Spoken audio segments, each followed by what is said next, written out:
Hello, hello, hello. Um, Thank you for watching and joining our stream for today. We are going to be chatting with Cody Schneider from Rupa Health. Cody is an incredible marketer, growth, demand, quantitative, fascinating person. And he is going to share with us some of the exciting background of his career as well as experiences. So here I'm going to add Cody in. Yo, Cody. What up? Thank you so much for joining our video here. Dude, stoked. I'm Before on a Starlink right now, so it might go out occasionally. Just a warning, but I wanted to introduce a new friend of mine before check this guy out. Hey, what's up, what up? Cody? Ah! Oh my God, Lenny. Too good. I didn't know you were a ventriloquist, man. I know. I didn't even see your lips moving whatsoever. It's wild. So, Cody, just before introduce yourself here, wanted to just thank you for joining the show. We'll go through these kind of 5 points, but feel free to jump around or share any controversial or non-controversial ideas. I prefer controversial. I think that's my default setting. So super controversial. So we'll probably cut this up and share bits of it, and then eventually this will sit on the landing page for people to learn about different things. So, man, can you please introduce yourself, share a little bit about where you are, how you got to where you are, and then just a little kind of spicy it up here is like, what would your 14-year-old self think about where you're at right now? Yeah. My 14-year-old self would not even think that this world existed. I think all he was obsessed with is like skiing, and I do a lot of that, so I think he would be stoked. But yeah, I guess career-wise, I work as a growth marketing manager at Rupa Health. My background is in like growth hacking. I hate that term, but it kind of encapsulates what we do. How I think about like what we do is really like identifying marketing arbitrage and then capitalizing on that arbitrage while it exists. Like arbitrage, for example, is like one that exists that we think exists right now, is growing Instagram accounts through paid ads that have a call to action with a follow in the description of the ad. We're adding, like I'm doing this, with basically multiple accounts. We're adding hundreds of followers a day through this process at a super low cost per follow. So yeah, so my background is honestly, I spent a lot of time in the e-com space. That's how I initially got into this. Started out in SEO, that evolved into data mining Etsy, and I grew some big Etsy accounts before I got banned. I then went into more like traditional e-com, and from there ended up actually working at a B2B startup, or sorry, a B2B marketing agency that specialized in like manufacturing companies. So what they did is we helped them transition from like traditional media into modern media. And I kind of think, if I was to put like a headline on the like my career thesis, it's that like companies should think about themselves as media companies that make product rather than product companies that make media. I think it's this huge opportunity when we start to think about like owned media as almost it's like a company within a company, like almost like it has its own P&L. A great example of a company that did this is like Red Bull, right?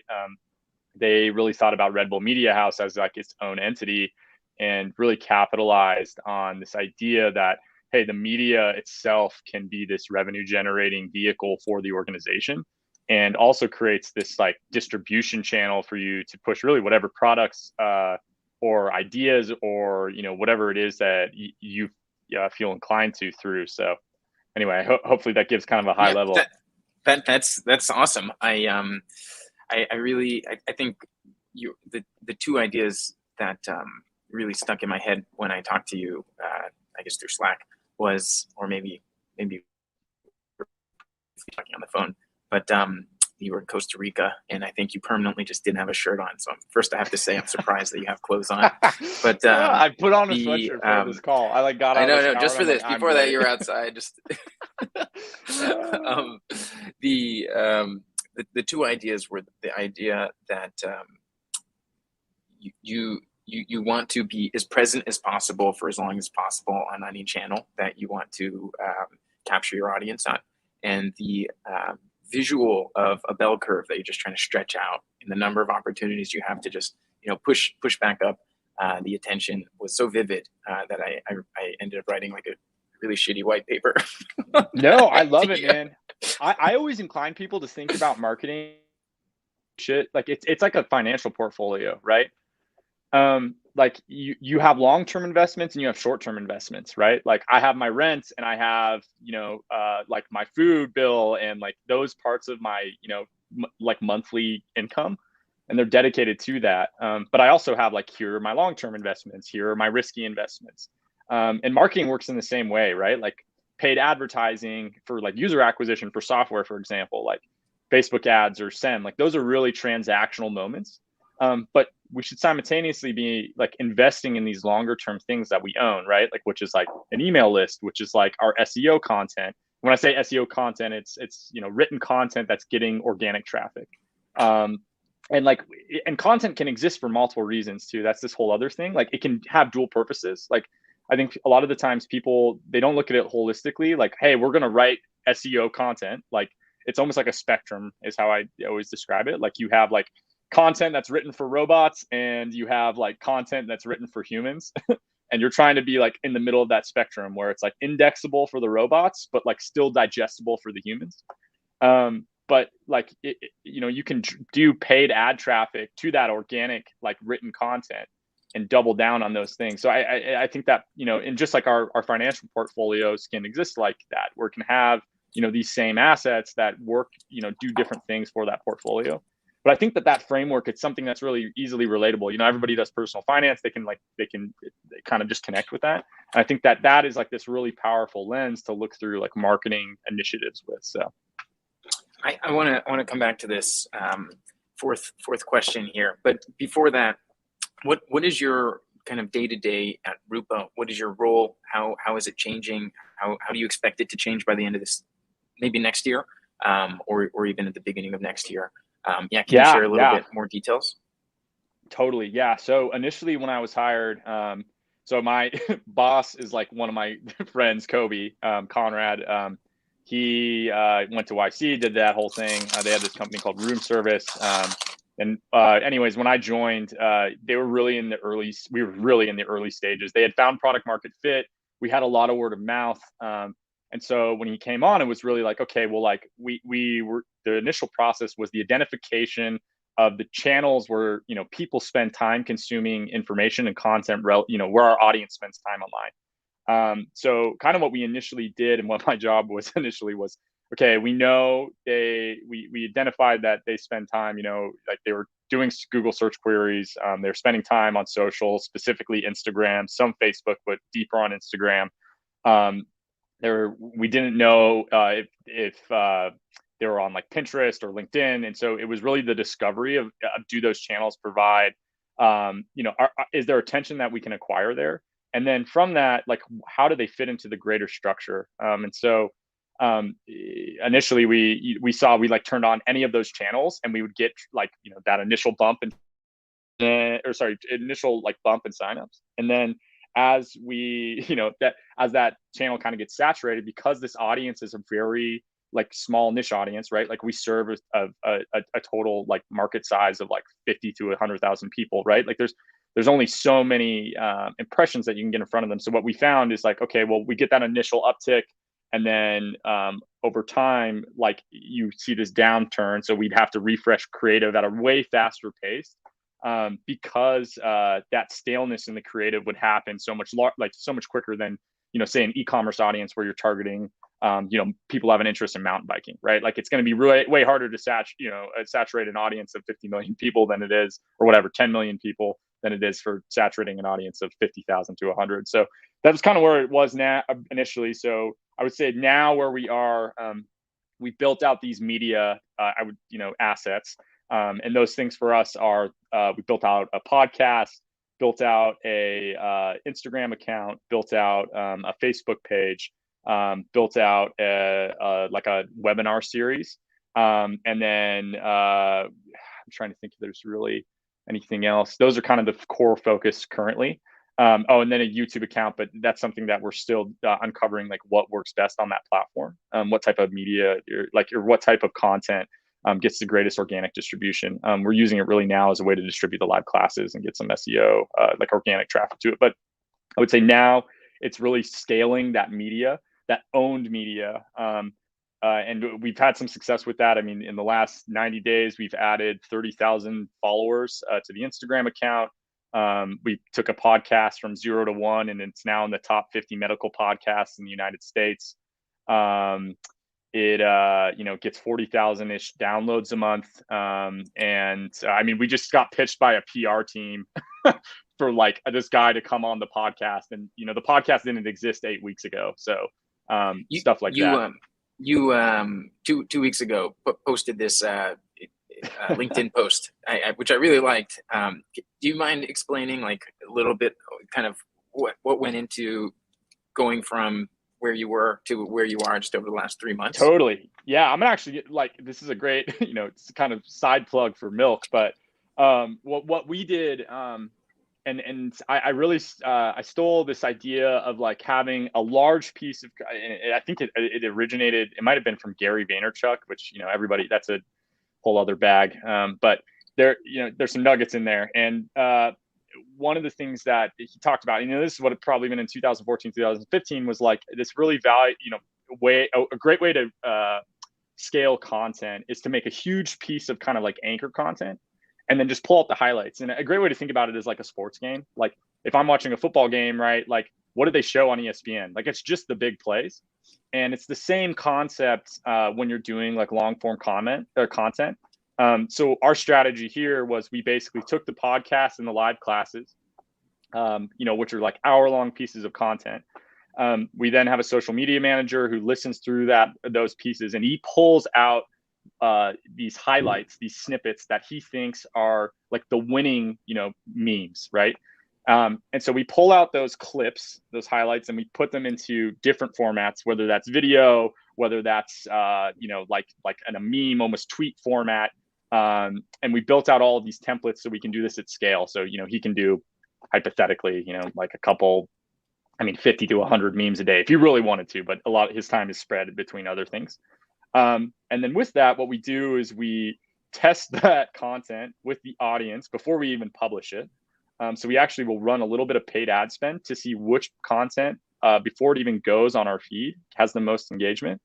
And then from there, we'll post the only stuff that is above the average. So every time we have a cycle of new content, we get a greater average. So when we think about the bell curve that it exists, right? So say the average engagement rate was 10%.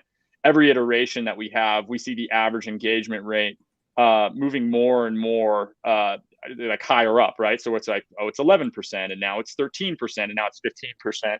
And so with that, then, and this is again this is kind of one of my core like theses for this whole thing. I believe that like content, it's not the process of finding winners; it's actually the process of eliminating losers. A good way to think about it is like how we think about like Darwinism. So like Darwinism is not actually like it identifies a winner and picks the winner. It's actually the elimination of the losers and the winners left. And good content and the identification of good content is the same thing. We should actually like test a variety of stuff. And then the things that win, we should put them, we should basically categorize them, say things that win, things that lost, relatively. And then the things that win, we say, okay, what are the trends within those pieces of content? Is it topics? Is it for, media formats like video versus, static like images? Is it channels, etc.? And look for the trends there, and then look for the trends in the losers as well. And we want, do less of the losing things and do more of the winning things. And then that's how you have this progress where every time you go around that flywheel, as that flywheel spins faster, you just get more and more, the media you get better and better with every rotation. And you can see that in like our account where it's like, we have, a decently high engagement rate where, I mean, we're seeing a 10% engagement rate, like engagement rate, for example, on memes that we're posting on Instagram, where like, I think we have like 30K followers now. And like some of them, I think in the last week we had our like first 3K Instagram meme. I mean, that's huge, right? Like that. I mean, if you look at the distribution, like, I mean, we have this, I mean, it's an asset now, right? Like we have this Instagram account that we know that we can get a ton of organic impressions with. And like our target customer, like they're, rich they're doctors, right? Who are in a higher income bracket, which typically have a higher CPM. A CPM is cost per 1,000 impressions, for, whoever, doesn't know what that is. And our CPM for them is like over $60. So like last month we got like, over 4 million like organic impressions on Instagram to that target audience, for free, and that was through this process, like through doing that process, and really just allowing the data to speak for itself. Like one of my mantras is like, the data is the most interesting person in the room. It just doesn't have a voice. And so what we're trying to do is give it a voice. Like as long as it can speak, it's going to show us like what we should be doing, for media production, for SEM ads, for across the spectrum with digital. I mean, and that's the whole, like that, the point, like the point of all of this, like, why do we do digital versus print? Like digital is more trackable than print is, and there's obviously like outliers in that. But most of the time that's relatively right. And that always opens a can of worms too, because the thing with B2B is that really there's a lot of dark social that happens. That's this thing we're obsessed with right now, where like before you jump into that, because that's I'm going to ask that after this, but love it, real quick. So digging in like a little bit more, like on a, the moment you open your eyes, still laying in bed, before you jump out shirtless, what is your kind of like hour to hour weekday, and what does it look like throughout the week? Yeah. So my time is, a lot of my time is spent now with organizing the production of the media and then figuring out the right distribution of that media. So we have all how many those pieces, how frequent, like, how do you do your reviews, that kind of stuff?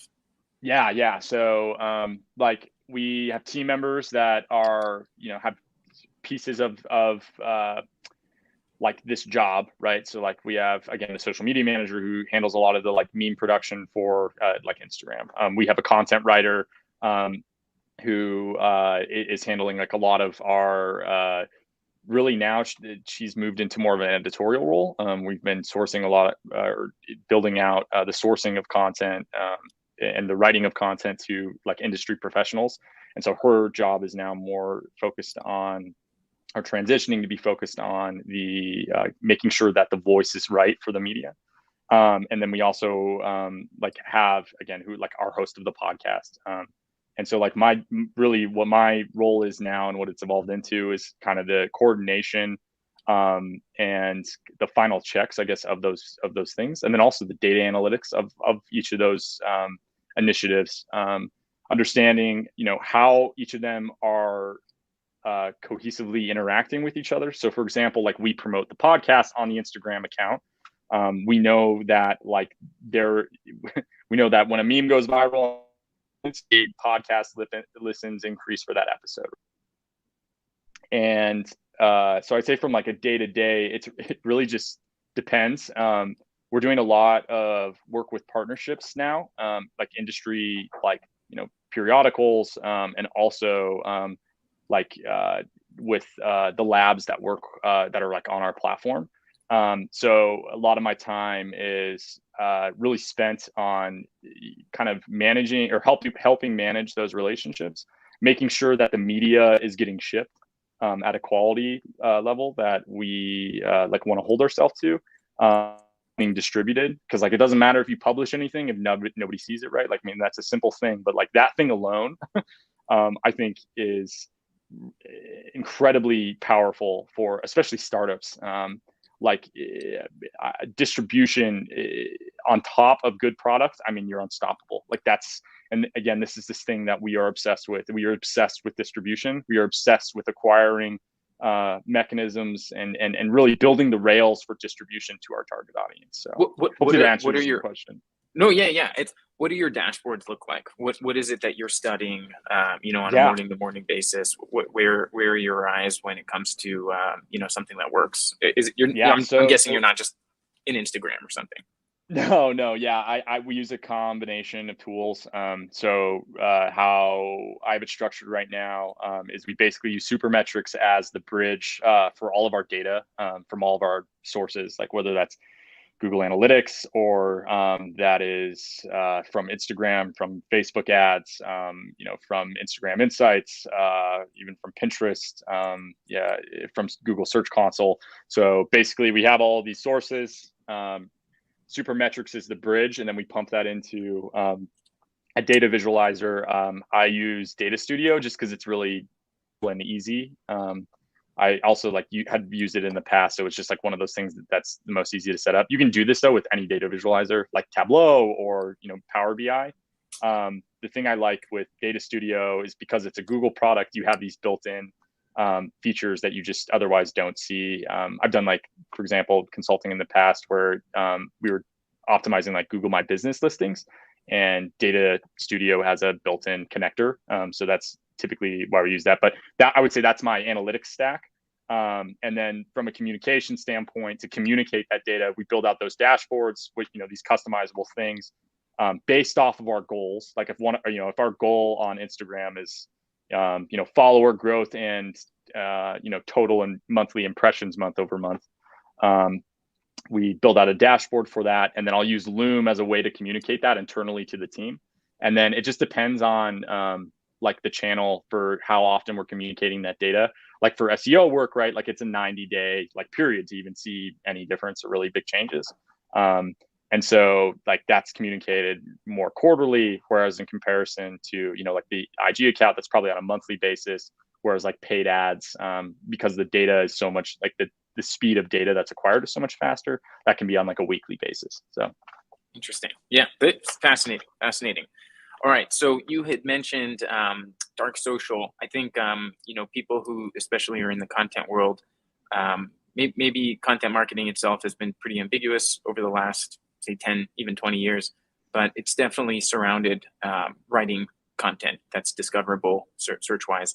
Now we're moving not just into kind of social media feed-based algorithms, but also these like closed communities, whether they're like Discords or Slacks. Totally. People who paid communities, right? Yeah, some of them are paid, some of them aren't. Some of them, whether they're like a Telegram group, they appear and then disappear. Can you talk about what your impressions are with how things are changing? What's working, what's not? Yeah. God, I mean, there's so much to unpack there. I'm just going to kind of brain dump, and I think that I'll naturally like make this path. So where this initially started from was I was working at this B2B marketing agency, and like one of the big challenges we had is that like attribution is really hard when decision-making timelines for product purchases are like over a long period of time, right? Like I'm talking like plus 3 months. And like this client, like they had a decision-making timeline that was like over, like sometimes over 2 years, right? So it's like, how do you know, like what was the thing that made the trigger? And I think that people, like we got obsessed as marketers with attribution software, especially like ones that came from more like D2C backgrounds, or it's like the purchasing decision is more of an impulse moment decision, right? Like it's really easy to say, hey, like this UTM, like they came in and they made this purchase and here's the dollar value. Now let's relate that back to the channel and the ad that we showed them in the psychographic that we showed that affect to, like psychodemographic. I think a lot of what has happened is we've realized, especially in the B2B world, that when that decision-making process is over a long period of time, a lot of the times those like people will like, and they come in, right? And they say, hey, this is like a friend told me about your product. But we know that all of these conversations and touches happen before that. We can see that they like click these Facebook ads and like got remarketed to on, LinkedIn. and also like, spent 10 hours over the last 3 months, like reading content on our blog. And then so that's all like kind of the trackable stuff, right? And then there's this whole other category, which they're calling dark social, and we'll see if that name sticks, but that's kind of this early space to talk about, again, those places where industry conversations are happening, that people are discussing these topics, right? And we get this all the time. We're like, I mean, I can't tell you how often like we hear people be like, oh yeah, I learned about you from this thing. And we're like, we don't even know what that thing is. It's an educational group that some physician is running that is teaching us within their curriculum, that we didn't even know, they were using us. We didn't even know that we were a part of the curriculum. But we're still getting like those, signups to basically be sourced from there.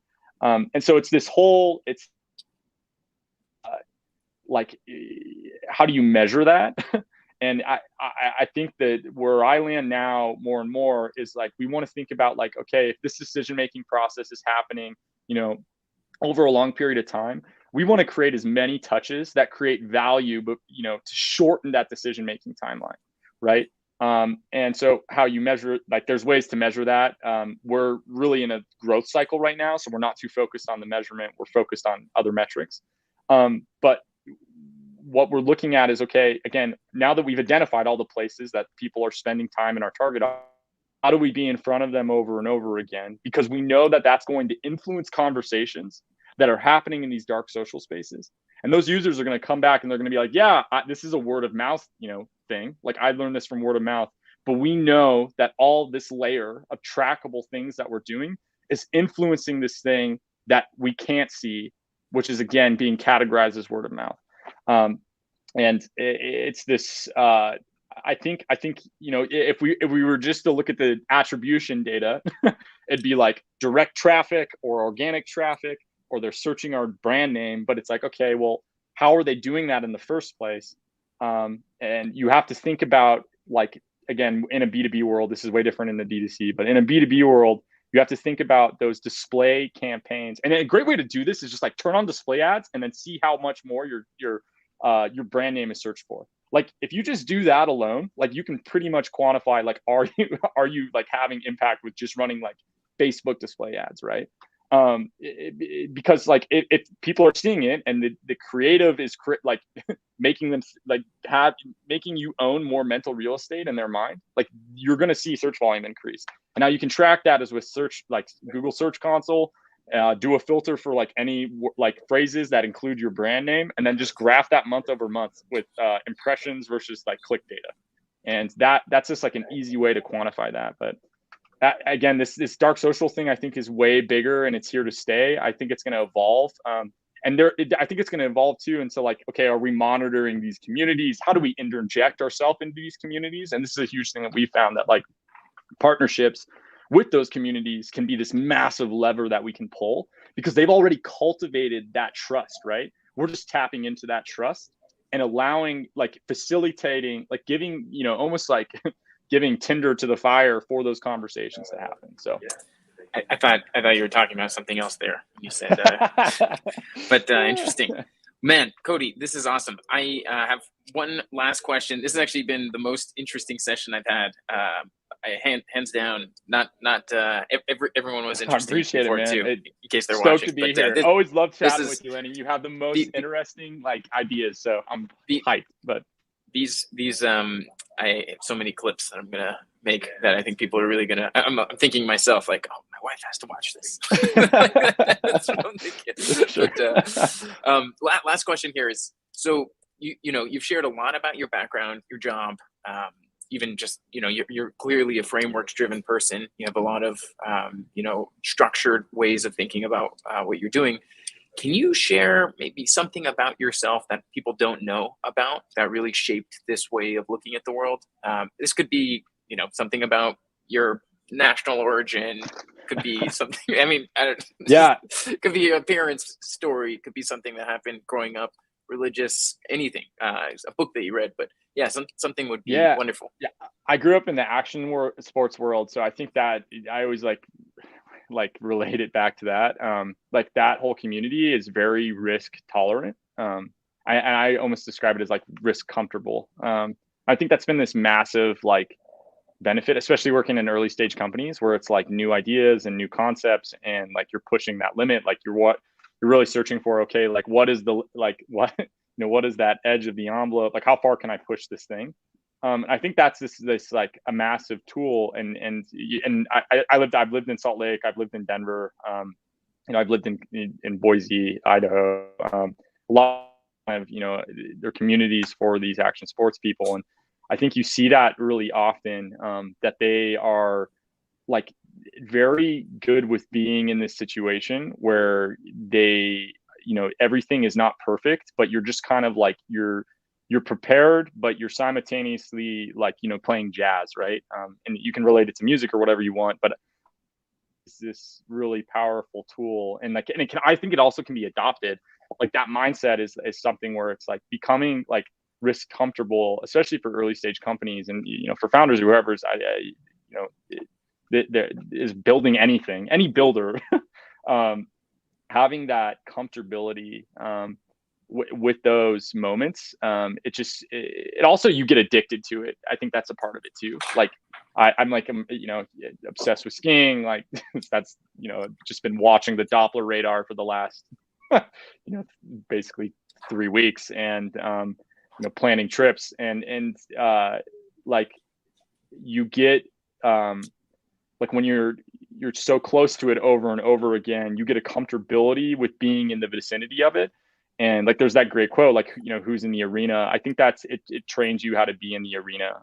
Like when you're an early stage company, you need to be a practitioner, right? Like any employee that's at an early stage company needs to be a practitioner. They have to like be down in the pit, fighting. They're covered in dirt. They've got, blood on them and the knife in their mouth. And then they go back up. And whether that's to, like the founders of the company, or that's to, your investors, whatever that is, you have to be able to translate what's actually going on down there. But if you can't communicate that, and you don't have that ability to be comfortable with that risk, like it gets really hard. So anyways, I just, that's something that I've been thinking about a lot lately. So I love it. I used to, and still am a connoisseur, used to do a ton of graffiti.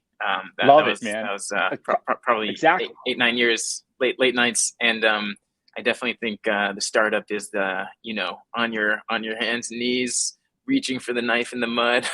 Totally. And you learn those amazing things. Yeah, you learn those things from that, right? Like graffiti, like all of those where it's, my brother always, so my brother's kind of a gambler, and like he's gotten into craps recently, but he's like also, he's a big fan of like poker, and like for him, he like says it like, you have to have like skin in the game, right? And we talk about this all the time. Like it's so important that like first, like we only take advice, in my opinion, from people that have skin in the game. Otherwise, like there's no repercussions for the like advice they give you. Anybody can give advice, but like when there's something on the line that they can lose, the advice is going to be way better, in my opinion.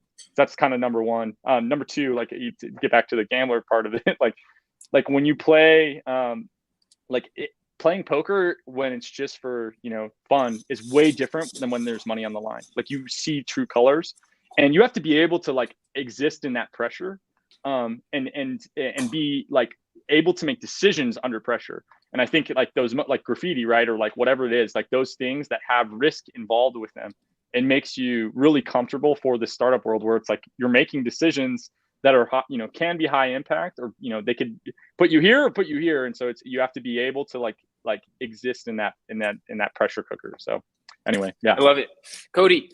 This wraps our exciting dialogue here. I cannot thank you enough. This is the third video that we've done, and awesome, man. I'm really excited to share these bits. If people want to find you or follow some of the stuff that you're doing, is there anything that you want to share that people can find you at? Totally, yeah. You can just Google me, Cody Schneider, and then I'm at Twitter at Cody Schneider XX. So not super active there anymore. Yeah, my focus is on other stuff, but anyway, yeah, those are kind of the places. So awesome, Cody. Thank you so much. I'm gonna end the broadcast here.